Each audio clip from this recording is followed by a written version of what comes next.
네, 스튜디오에 두 분 모셨습니다. 윤희석 전 국민의힘 대변인, 성치훈 민주당 정책위 부의장 나오셨습니다. 어서 오십시오. 어서 오십시오.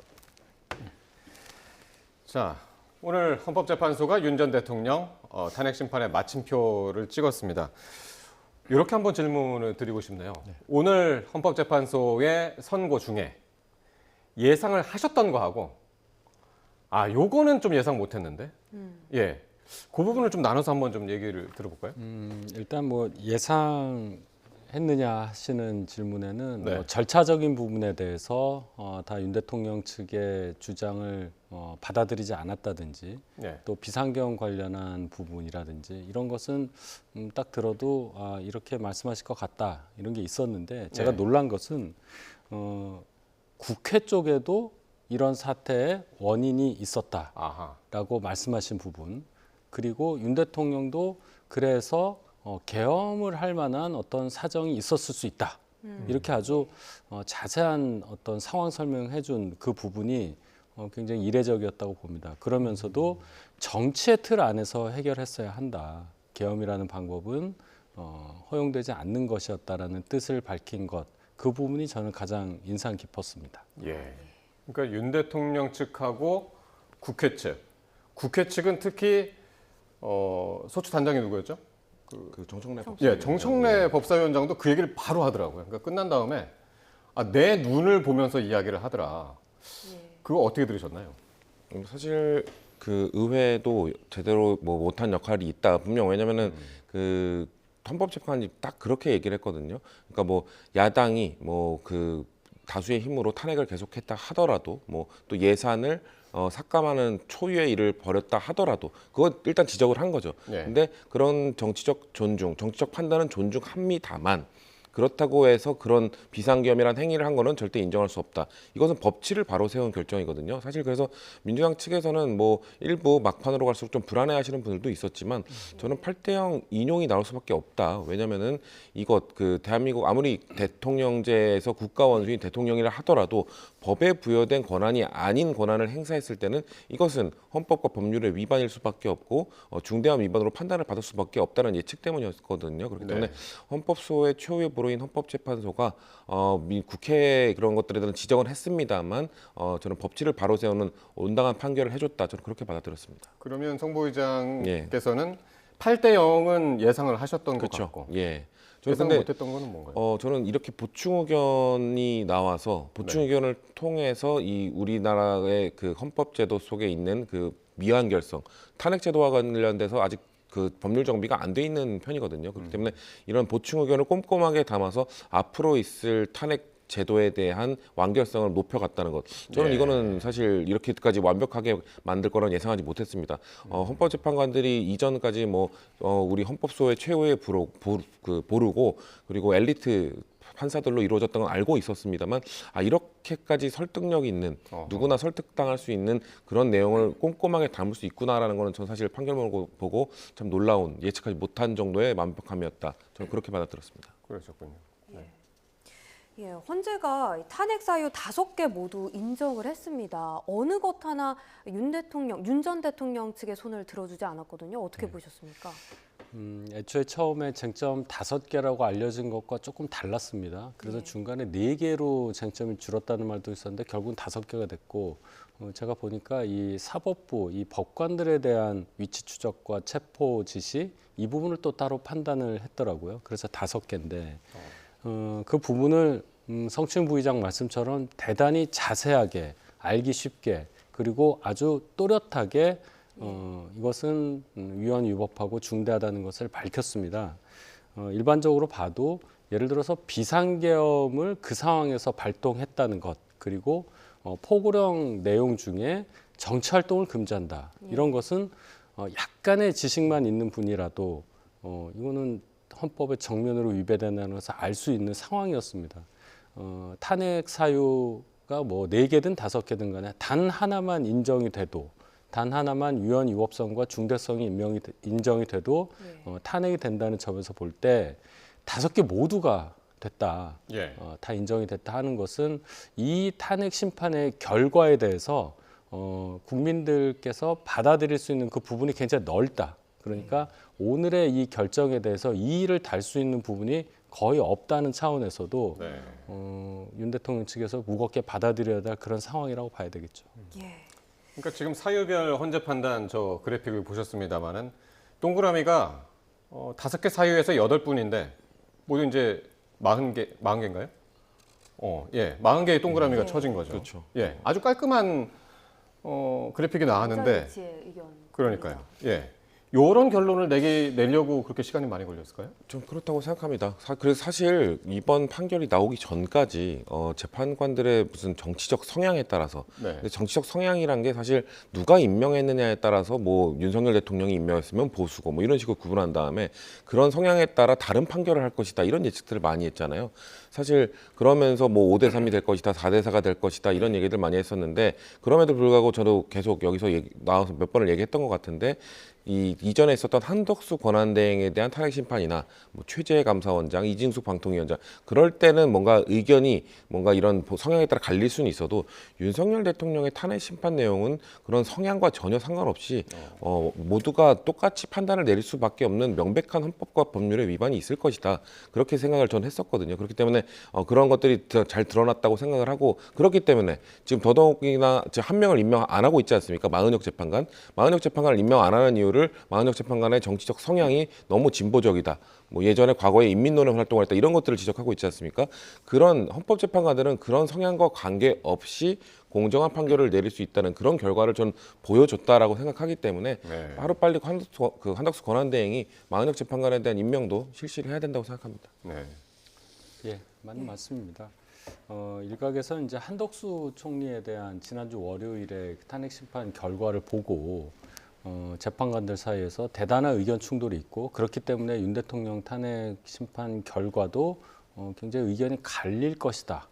만장일치는 어렵다.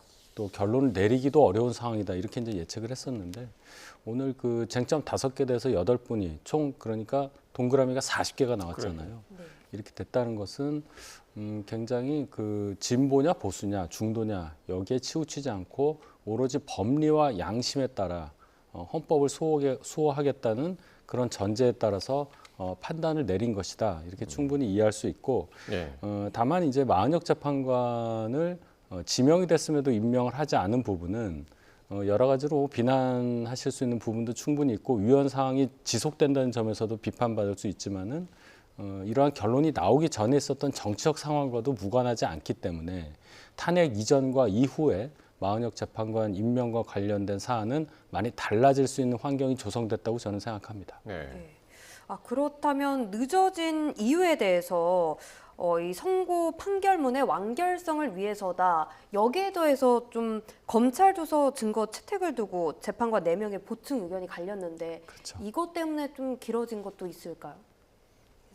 네, 절차적으로 이제 그 부분에 대해서 윤 대통령 측에서 강하게 얘기를 많이 했고 변론길도 이례적으로 추가 지정된 부분이 있었잖아요. 예를 들어 홍장원 전 국정원 1차장 같은 경우는 윤 대통령 측에서 한 번 더 나와달라고 그래서 한 번 더 기일이 있었던 그것을 우리가 다 기억을 하는데 그 이유는 검찰 조서에서 나왔던 여러 가지 그 증언들과 직접 윤 대통령 측에서 불러서 얘기를 해봤더니 증인들 얘기가 다르고 또 얘기할 수 없다는 사람도 많고 예. 그래서 그 부분에 대해서 이 허점을 찾아서 적어도 윤 대통령은 의원들을 의사당 내에서 끌어내라 하지는 않았다. 이것을 증명하기 위한 작업이었다고 볼 수 있잖아요. 그런데 보도를 통해서 봤듯이 검찰 조사 단계에서는 헌재에 나와서 증언을 하지 않거나 부인을 했던 분들조차 3명의 사령관이 있지 않습니까? 검찰에서는 다 뭔가 지시가 있었다는 그런 일관된 진술을 했기 때문에 그 부분을 이제 어떻게 해야 되느냐, 전문 증거를 인정을 해야 되느냐, 뭐 전문 법칙이라는 게 있잖아요. 전문 증거는 증거로 인정될 수 없다. 즉 직접 출두해서 관계자가 법원에서 구두로 전달하는 사항이 아닌 전원이라든지 뭐 서면 이런 것은 인정이 안 된다. 이게 이제 우리 형사법 원칙으로 얼마 전에 개정이 됐는데. 딴 데서 한 얘기를 이 법정에서는 인정할 그렇죠. 수 없다. 뭐 그런 거예요. 그러니까 예. 헌재 대심판정에서 나왔던 얘기만 가지고는 예. 윤 대통령이 의원들을 끄집어내라 했던 것을 인정할 수 있느냐 이 부분이었잖아요. 예. 그런데 헌재에서는 이게 헌법재판의 범위 안에 들어가서 포섭이 된 거니까 이거는 문제가 없다고 그냥 넘어간 겁니다. 대신에 보충적으로 이것을 조금 더 면밀하게 봐야 한다는 두 분의 의견이 있었다. 이걸 또 밝힌 거죠. 예. 그러니까 전체적으로 보면은 정말 깔끔한데 이견이 있었던 부분만 보면 여기밖에 없어요. 그렇죠. 그래서 이것 때문에 시간이 걸렸나 이제 그런 얘기거든요. 그러니까 이 이견이 있었던 보충 의견 전문 법칙을 완화해서 적용할 것인가 아니면은 또 엄격하게 적용할 것인가. 예. 근데 그거로 그렇게 치면은 한 부분만 그런 것 같은데 그것을 모든 증거에 다 적용할 수 있는 거잖아요. 그렇기 때문에 다 사실상 그 하나의 보충 의견 2대 2로 갈렸던 부분들이 전체 5가지 쟁점에서 증거로 채택된 부분들에 사실 전체로 다 적용될 수 있는 겁니다. 이 증거도 적용할 것인가, 이 증거도 적용할 것인가. 그렇기 때문에 사실 약간의 이견으로 본다기보다는 결국 전체의 이견으로 볼 수 있기 때문에 아마 하나하나 그 5가지 쟁점에 대해 이야기할 때 이거는 여기까지 넣을 것인가, 이거는 이 문장까지 넣을 것인가, 이거 하나하나 검토하는 과정이 아마도 이게 길어진 하나의 원인이 아니었을까 그렇게 예측들을 해보고 있습니다. 알겠습니다. 오늘 그리고 윤 전 대통령이 파면 선고 뒤에 2시간 반 정도 있다가 메시지를 냈었죠. 그래서 사전에도 윤 대통령이 이 선거 이후에 어떤 메시지를 낼까 이게 이제 상당히 궁금했는데 이거를 이제 승복 메시지라고 받아들일 수 있느냐 이 부분이 관건이었단 말이에요. 근데 민주당 입장에서 봤을 땐 이건 승복도 아니고 근데 다행히도 불복도 아닌 그런 좀 애매모호한 메시지였다 그렇게 보는 겁니다. 왜냐하면 좀 더 명확한 사과의 메시지를 던졌어야 된다. 왜냐하면 헌법재판소에서 이 정도의 판결을 내렸다면 본인이 122일 동안 많은 국민들을 숨죽이게 했던 그리고 맘졸이게 했던 거에 대한 사죄를 좀 더 명확하게 표명을 했었어야 되는 것 아닌가라는 아쉬움이 남습니다만 네. 그래도 다행히도 재빠르게 메시지를 냈다는 점과 그리고 헌법재판소의 판단을 이해할 수 없다라든지 그거에 좀 신뢰를 주지 못하겠다든지 이런 류의 메시지를 담지 않았기 때문에 그나마 그 탄핵 반대했던 분들이 그걸 명분으로 해서 대통령도 이런 메시지를 냈으니 우리도 여기에 승복하면 안 된다라는 걸로 이어지지 않은 것이거든요. 그렇기 때문에 그런 차원에서는 그나마 다행이다. 하지만 여전히 아쉽다는 말씀을 드릴 수밖에 없습니다. 네. 죄송하다라는 메시지에 승복 메시지가 담겼다 이렇게 보는 의견도 있더라고요. 예, 어떻게 저는 보시나요? 그렇게 봅니다. 일단 그 두 번째 문장을 보면은 그동안 대한민국을 위해서 일할 수 있어서 큰 영광이었다고 했습니다. 예. 본인의 퇴임을 받아들인 거죠. 승복이라는 것은 본인이 원치 않는 결과가 나와도 마음속으로 받아들이는 태도를 의미한다고 할 때 이미 이 문장 속에 본인의 퇴임을 의미하는 그 과거형 동사가 써졌기 때문에 승복이라는 의미에서는 당연히 인정될 수 있고 또 덧붙여서 말씀하신 대로 기대에 부응하지 못해서 너무나 안타깝고 죄송하다는 말씀을 하지 않았습니까? 죄송하다는 말 속에 모든 것이 다 담겨 있다. 저는 승복을 넘어서 국민들에 대한 본인의 이 어떤 송구스러운 마음까지 포함한 그런 적절한 메시지였다고 저는 생각합니다. 네. 이제 파면된 전직 대통령으로서 예우도 일반 그냥 임기를 채운 대통령하고 이제 다르다고 그러고요. 관저를 또 떠나야 되는 그런 상황인데 이건 언제 떠나는 건가요? 지금 규정상 언제 떠나야 된다 그런 시한이 있는 건 아닙니다. 박근혜 전 대통령 같은 경우도 3월 10날 선고가 됐었는데 이틀 후인 3월 12일 오후에 이제 사저로 가는 그런 장면, 일요일 오후였죠. 네. 그런 장면이 중계됐던 것을 기억을 하는데 윤 대통령도 아마 비슷한 시간이 흐른 후에 아마 사저로 가시지 않을까. 그렇게 되면 이번 주 말, 일요일 이 정도 이제 생각을 하게 되겠죠. 아무래도 제가 좀 들어보니까 용산에서는 윤 대통령의 이 탄핵이 인용될 것이라고 예상한 분들이 굉장히 적었다. 그래서 사전에 준비를 할 수가 없었던 상황. 충분히 이해는 합니다. 용산에서 탄핵 인용을 전제로 뭔가 준비를 한다는 것 자체가 거기 계신 분들에게 용납이 안 됐을 상황이라고 보기 때문에 그러면 이제 결정이 났으니까 이제 지금부터 준비를 해야 되는 상황을 감안을 한다면 아마 짐을 옮기는 과정은 조금 더 걸릴 수도 있다 이렇게 보겠습니다. 저희가 봤을 때도 짐을 옮기는 그 짐을 빼는 게 시간이 오래 걸릴 수 있다고 판단하는 부분이요. 이제 집으로 옮길 때 윤석열 대통령이 원래 살던 집이 아파트란 말이죠. 그러니까 예. 공동주택이죠. 그 공동주택이기 예. 때문에 지금 전직 대통령이 파면된 대통령도 경호의 예우는 받을 수 있도록 되어 있습니다. 예. 물론 경호가 평생 받을 수는 없고 대신에 최장 10년까지 기본 5년에 경호처장의 판단에 따라 10년까지 받을 수 있도록 되어 있는데 그러면은 이제 다시 본인의 집으로 이사를 한 다음에 그 안에서도 이제 경호를 받아야 되니까 그럼 이 공동주택에서 경호를 받기 위한 시스템이나 이런 것들이 갖춰져 있는가 이 준비가 돼야 사실 이동할 수 있는 것이기 때문에 예. 왜 짐 빼는데 바로 빼지 못하느냐라고 닥달하고 뭐 비판하기보다는 그런 경호 차원의 문제 때문에 조금 시간이 걸릴 수 있음을 저희도 인정을 해주고 기다려줘야 된다고 생각합니다. 예. 네, 이로써 윤 전 대통령 내란 혐의로도 또 형사 재판도 받고 있는데요. 수사에 좀 속도를 낼까요?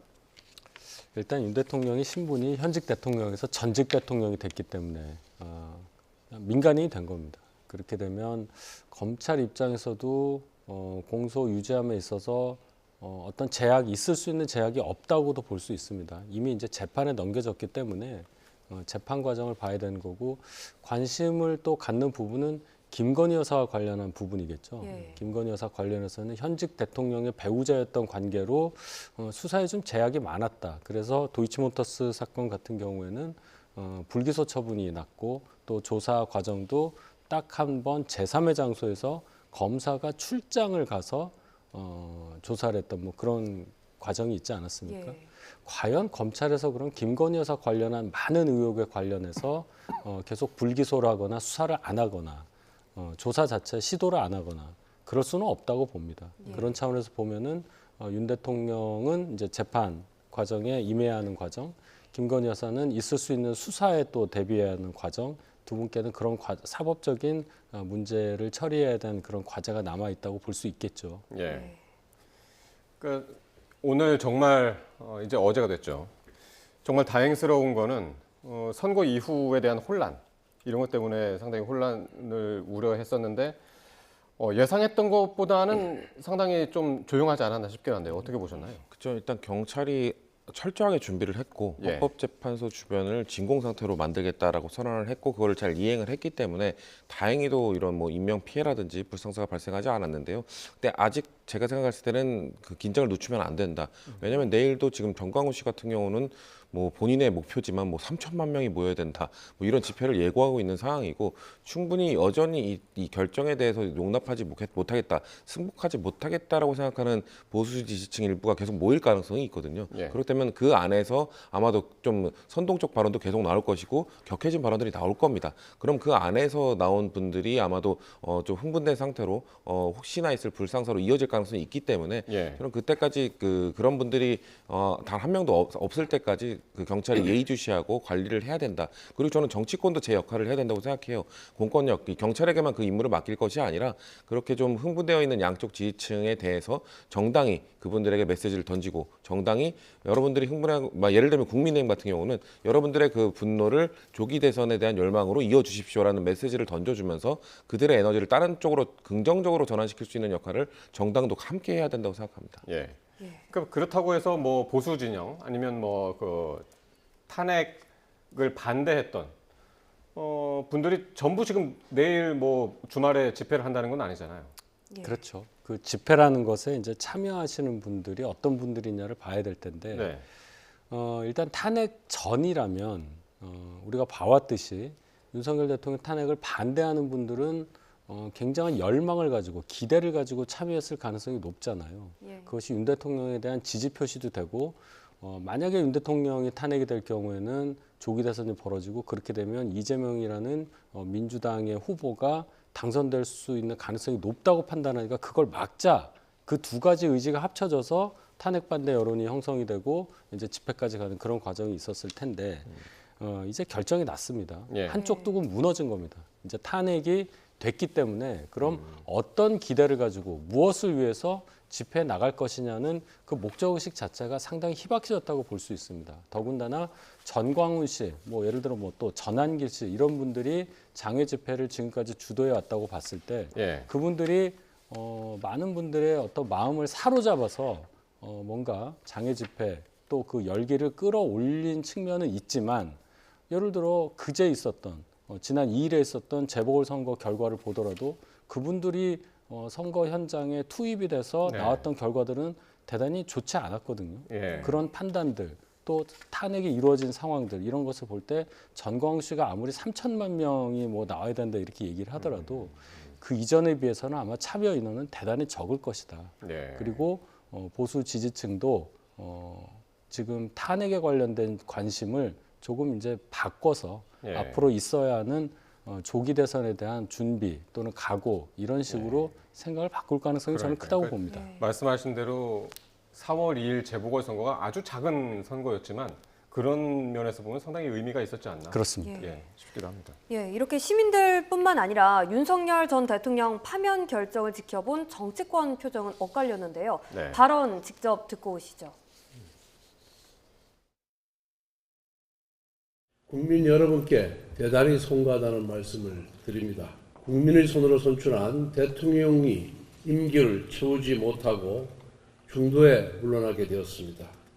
국정 운영에 공동 책임 있는 여당으로서 그 책임이 결코 가볍지 않다는 것을 잘 알고 있습니다. 오늘 헌재 판결을 계기로 더 깊이 성찰하고 각성하면서 책임 있는 정당으로 거듭날 것을 약속드립니다. 국민의힘은 헌재 판결을 겸허하게 수용한다는 말씀을 드립니다. 위대한 국민들이 위대한 민주공화국 대한민국을 되찾아 주셨습니다. 계엄군의 총칼에 쓰러져간 제주 4.3, 광주 5.18 영령들이 총칼과 탱크 앞에 맞선 국민들이 부당한 명령을 거부한 장병들의 용기가 오늘 이 위대한 빛의 혁명을 이끌었습니다. 대한민국 민주공화정을 지켜주신 국민 여러분 진심으로 존경과 감사의 말씀을 드립니다. 양당 뭐 원내대표, 대표 얘기를 들었는데 어쨌든 두 그 대표들은 전부 분위기는 차분했지만 당장 지금 눈앞에 있는 게 이제 조기 대선이잖아요. 이걸 지금 준비하지 않을 수가 없네요. 그렇죠. 예. 조기 대선 시한은 오늘부터 길어야 60일 후 6월 3일이 마지막인데 네. 뭐 그날 열릴 수 있는 가능성이 좀 높다고 하더라도 오늘 벌써 하루 지났잖아요. 그러니까 이 받아놓은 시간은 빨리 가기 때문에 그 준비를 바로 해야 합니다. 그런 차원에서 권성동 원내대표는 일단 탄핵에 대해서 존중하는 입장을 밝힌과 동시에 네. 이제 당이 대선 체제로 가서 절대로 이 선거에서 져서는 안 된다는 각오까지 피력을 했어요. 그런 차원에서 보면 오늘 의총이 있었고 6일에 또 이제 의총을 열 텐데 네. 저희 당 입장에서는 빨리 선거 체제로 바뀌는 그런 과정을 결정하는 그런 의총이 되어야 한다. 6일이면 일요일이네요. 그렇습니다. 예. 그래서 급하긴 그런- 급하네요, 지금. 급합니다. 네. 예. 예. 그렇다면 민주당은 어떻습니까? 일제히 환영의 목소리가 많았지만 언행을 좀 신중하게 하자 이런 태도인 것 같아요. 그렇죠. 뭐 원하던 결과, 기다렸던 결과가 나오긴 했습니다만 대한민국의 주인인 국민들이 선택한 대통령의 임기를 채우지 못하고 끌어내렸다는 것은 국민들이 느끼기에도 참 참담한 심정일 것이거든요. 그렇기 네. 때문에 그런 상황에서 우리가 뭐 승리했다, 우리가 이겼다, 축제 분위기의 모습을 보여준다면 국민들께서도 전혀 공감해주지 않을 거라 생각하기 때문에 예. 이럴 때일수록 우리는 자중하고 차분히 조기 대선을 준비해야 된다. 아까 말씀하신 것처럼 이제 조기 대선의 기한이 이제 59일 남은 겁니다. 아마도 6월 3일로 예상이 되기 때문에 예. 왜냐하면은 6월 3일이 이제 화요일인데요.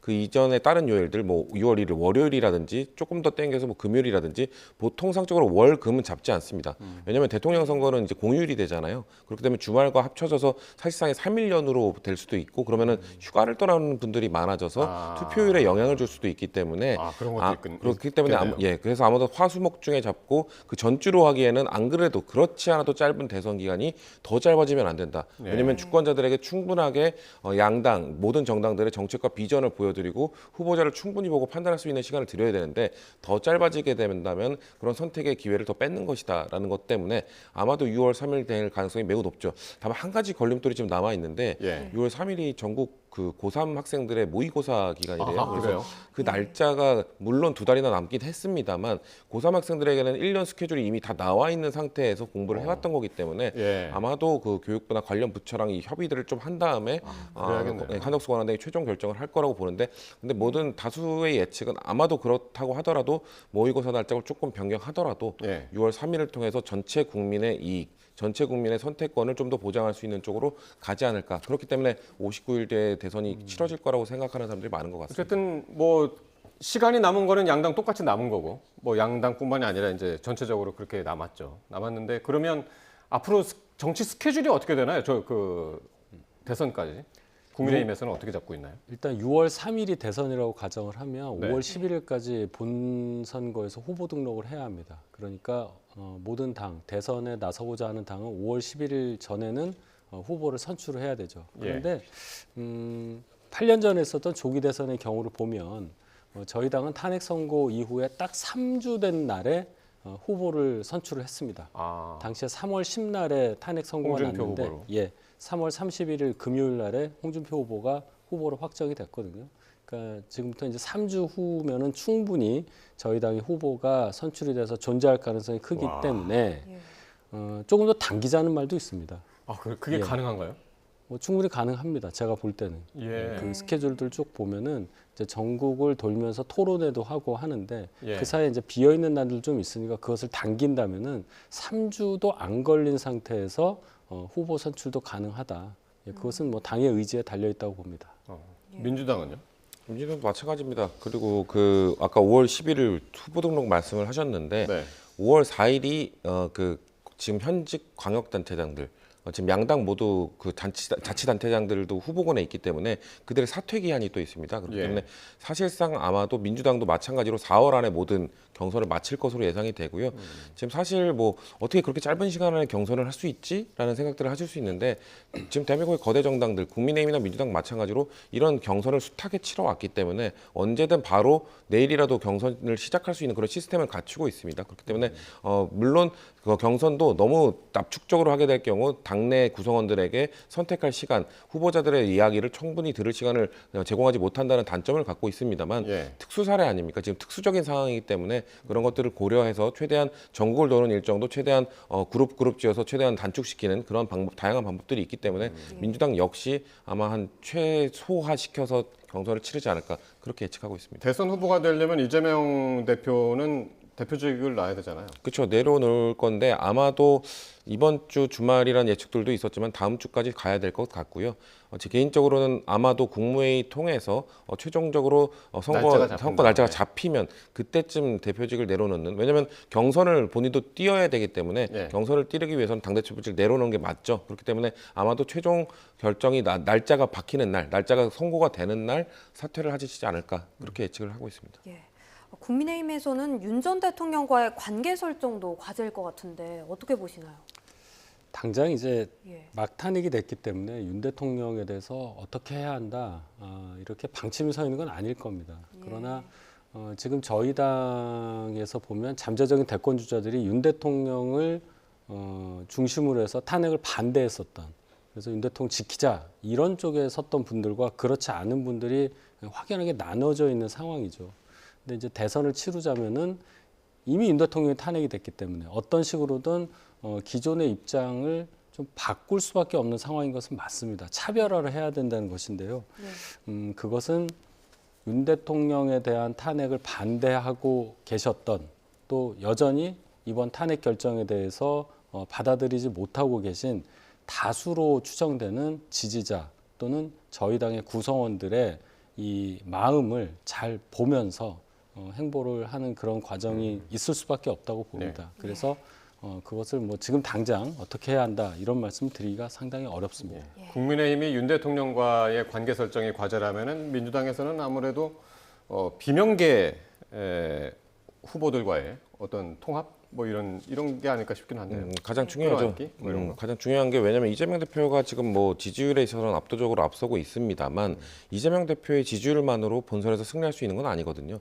그러기 위해서는 뭐 일각에서는 안 그래도 시간도 부족한데 뭐 추대로 가는 게 낫지 않겠냐 이런 의견들을 주시는 분들도 계신데 네. 그렇지 않은 이재명 대표가 아닌 군소 후보들을 지지해서 민주당을 좋아하는 분들 이런 분들까지 본선의 동력으로 이끌어내기 위해서는 본선 경선도 치러야 되고 그분들의 목소리도 충분히 담아내는 경선의 과정을 보여드려야 되거든요. 그리고 이재명 대표가 경선 과정에서 그들을 대하는 태도 그리고 그들을 우리 당의 뭐 지금 다수라고 하는 주류의 지지층이 대하는 태도 이런 것들 역시 아마도 약간은 민주당으로부터 등을 돌린 지지층을 과연 다시 돌아오게 할 수 있는가를 가늠하는 여부가 될 거라고 보고 있거든요. 그렇기 예. 때문에 저는 이재명 대표가 대표직을 내려놓기 전이라도 비명계와 관련된 이 행보들을 좀 적극적으로 하는 것이 필요하다고 생각합니다. 네, 알겠습니다. 여기까지 듣겠습니다.